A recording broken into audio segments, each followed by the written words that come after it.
So, my adventures with Superman finally premiered, and I got the chance to watch the first two episodes.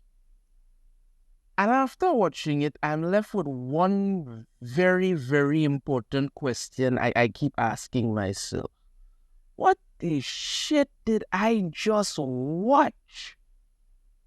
I mean, I knew this thing was gonna be bad, but mother of Christ, is it stupid? Oh my God, but it is such derivative drivel. In the first two episodes, I telling you, it not even way, but wow.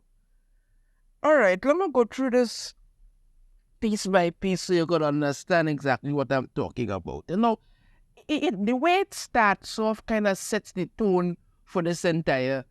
And we see Clark Kent, young, trying to retrieve some kite from his tree there, whatever. And then you see this car speeding, coming down the street, and apparently the street has some road work done on it. Now, okay, you see the car speeding, you might think, well, maybe it's some drunk driver. Maybe it's some kid who just got this car and is trying to test it out, driving really fast or something reckless. It would make sense if it was something like that. No. In fact, it's a woman driving with a baby in the back seat and she's trying to hand the child's bottle. Why would you be driving that fast when you have a baby in your car? And I don't mean like that, but she's flooring it. Literally flooring it. So anyway, the thing car starts to spin out of control. Clark saves her. Okay, we see nothing about this woman anymore. She just drives off after. I mean, you shouldn't come out and check or anything like that. No, you almost killed yourself and your child, but you're perfectly fine with that. Whatever. So we move on now, and apparently it goes to some years later, and Clark is in Metropolis, and he's roommates with Jimmy Olsen, who they've now made black. Because apparently the race swapping of Jimmy Olsen doesn't seem to get old. It started off with them making Jimmy Olsen black in social justice. Sorry. I mean Supergirl, who spent every episode of her show tackling social justice issues, but still, okay, right. And now it's just become a thing. Jimmy Olsen just always seems to me race swapped. And I actually saw somebody say online, why are they trying to whitewash Jimmy Olsen? They're not trying to whitewash Jimmy Olsen. Jimmy Olsen was always originally white. It's the same crap with Little Mermaid, but that's a different thing. So anyway, they're in Metropolis. They're now trying to do what they try to do. And then we get to meet Lois Lane. Now take a look at these two pictures here. This is Lois Lane. This is Luz Noceda from the Owl House. They're the exact same person. I'm telling you, the exact same person. There is no difference whatsoever, other than, one is a little older than the other one. That is it. They are the exact same person, right down to the way they talk, their mannerisms, the way they act, everything. Literally everything. They just took Luz Noceda from the Owl House and just planted her into this and just made her older. That's it. And don't get me wrong, I actually like the Owl House. Well, some of it, not all of it. I thought the whole plot they was going with the Emperor and thing was pretty interesting. So I liked some of the Owl House. You understand me? But that's what they're doing here. They just planted this character in here because they just needed to show up. That's it.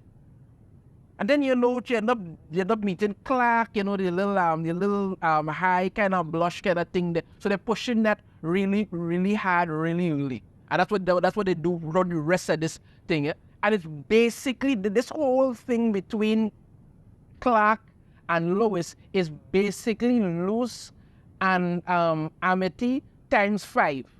That's it. That's what it is. There's nothing original about it. Anything about it.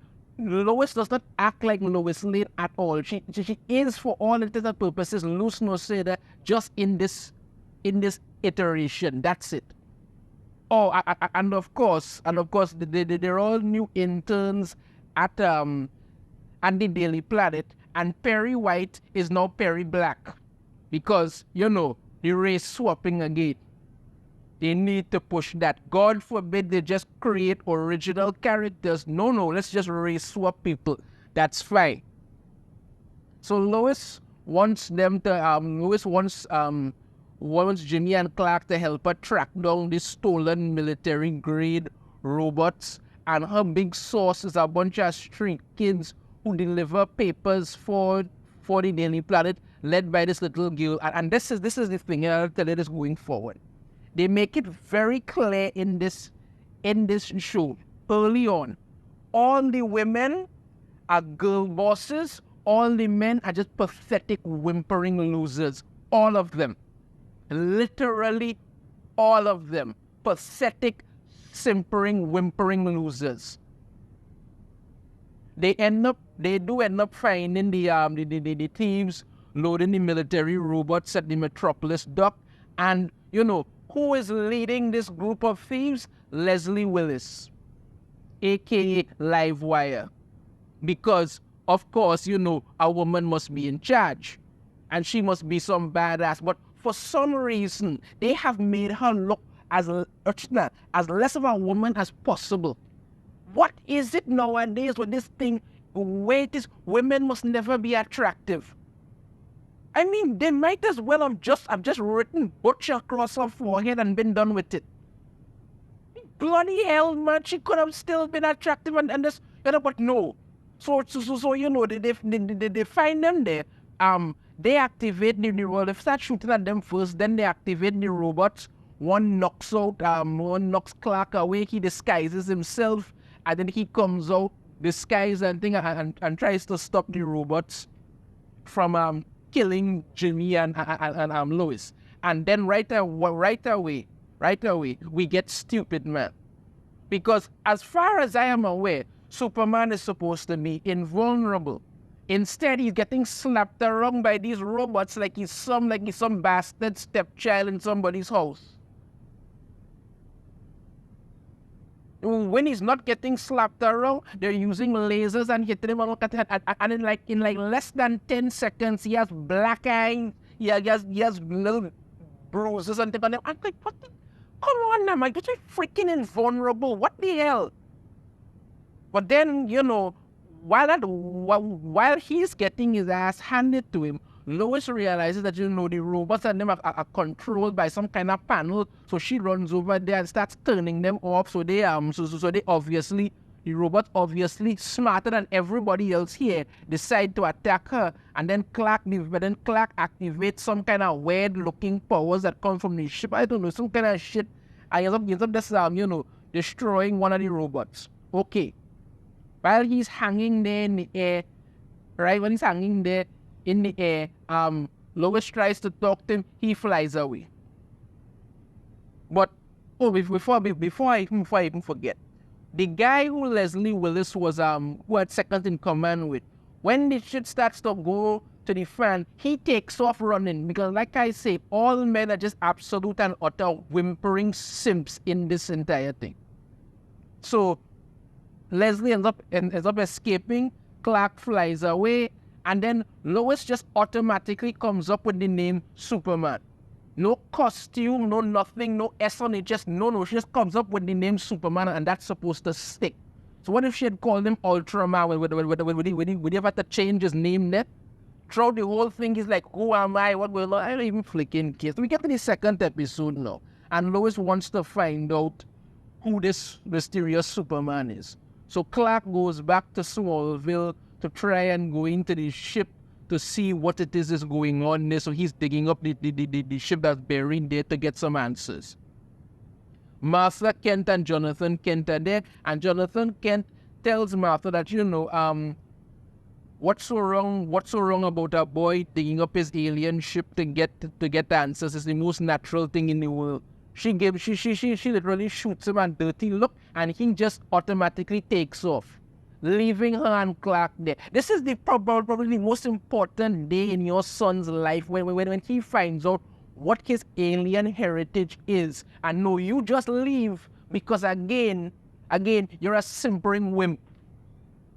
And the only thing he really needs is a woman by his side when that's happening.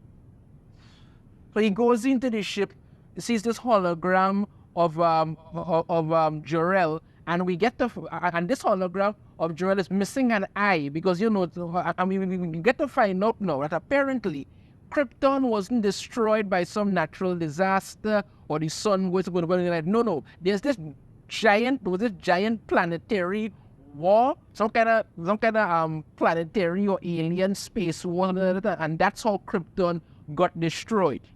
Right? So they already changed that. And then, while he's on the ship, he literally, and I'm not kidding here, literally undergoes a Sailor Moon type transformation. Think I'm kidding? Look at this.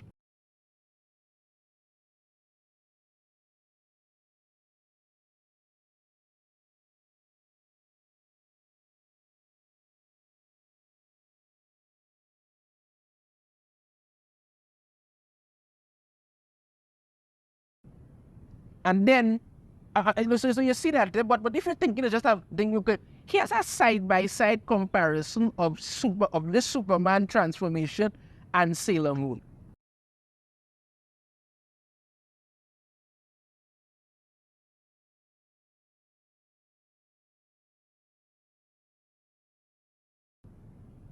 And that's it.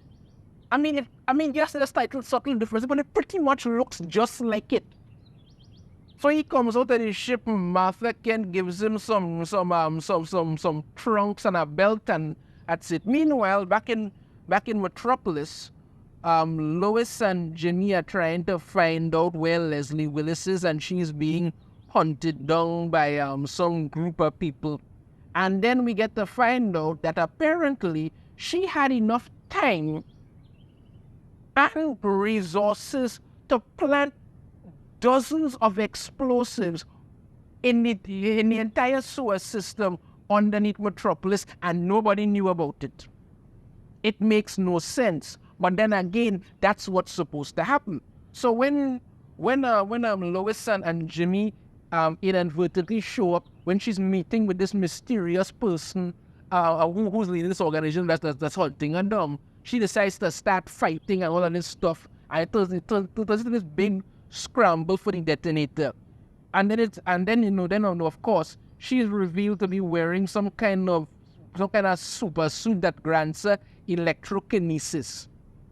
Right? So she starts shooting off all kind of electric attacks and all of that stuff. This big truck comes flying at Lois and Jimmy, and then surprise, Superman shows up and stops it. Once again, S on the chest. How did Lois name him Superman before that? We don't know. Had she named him Ultraman, he probably would have had to change his name, but whatever.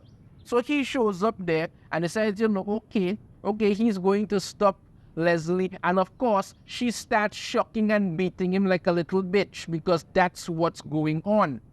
When the guy who Leslie was fighting before hits some power crystal on her suit and she starts to overload, Superman tries to stop her and she grabs him there and looks to try and literally kill him. But then he manages to tell her that he just wants to help her. And right as he removes the suit's power crystal, he sees more visions of the space war. So it's pretty clear at this point that this technology that she stole and all this nonsense that's happening is connected to Krypton and all of this technology, some kind of alien tech from wherever. Big shock then, like this is supposed to somehow, make anybody feel anyhow. After that, now Lois goes to Perry, shows her what's going on. He decides to stop the presses and publish it. Then she goes to see Clark. They do more of the flirting and more of the this and more of the that. And then they get to find out that Perry gave the headline to some other team. Wow, isn't that very original and not at all like the Owl House in any way? shape, or form. We then get to find out that Leslie Willis is being held by Task Force X, because we see Amanda Waller and some others there, and they want to know about Superman. Big whoop. And that's it. I'm telling you, I don't think I could. I cannot find anything, literally anything in these 2 episodes that was actually good. That I could actually say that I liked in any way at all. None of it. Literally none of it was good. I mean, this entire show is just basically a pathetic mashup of Sailor Moon, The Owl House, and She-Ra Princesses of Power. And why do I say She-Ra Princesses of Power? Because the animation style looks exactly like She-Ra Princesses of Power, just slightly tweaked a little bit. And it's not surprising, because one of the people who worked on She-Ra Princesses of Power actually working on this show as well. Nothing about these 2 episodes is encouraging in any way. Superman is a waste of time, simpering idiot, same as every other man in this. You understand me? Lois is just loose Noseda, that's all. Jimmy is just a weird mashup between this guy from She-Ra Princesses of Power, I think it's Bo was his name, and Gus from the Owl House. That's pretty much it. And nothing else is interesting. They made Leslie Willis look like Butch of the Century, and that's just all they're doing. The story goes nowhere. It's not interesting in any way, shape, or form. The whole Sailor Moon transformation is just ridiculous. Superman costume doesn't even look interesting at all. This is all that you're doing, and people may say, oh, you know, the whole thing between Superman and Lois is really cute. Look, I think it's just Lois and Amity times 5. That's it. There's nothing interesting about this series. Nothing good about it at all. It's just the same dumb derivative drivel that they keep making day in and day out, and then acting like everybody's supposed to be in love with this crap. Nobody is. It's terrible and ridiculous, stupid. That's all. And there's 8 more episodes of this crap to go. I could get through it. I don't know. My final rating for these first 2 episodes of My Adventures with Stupid Man, I will give this half a mark out of 5. Right, so when he gets half a mark because, you know, it has the Superman name in it, but that all wasn't even enough to make it worthwhile. This is not good. This is not a good series at all. And literally anybody who says, you know, it's great and so wonderful series, like, I think is lying through their teeth. This is crap. That's all. It's absolute and utter crap. You know your thoughts on this in the comments. You have a different opinion, I'd love to hear it. If you like the video, should I hit that thumbs up? Subscribe if you haven't already. Ring the notification bell. You're notified every time I put out a new video. And I shall see you all next time. Take care.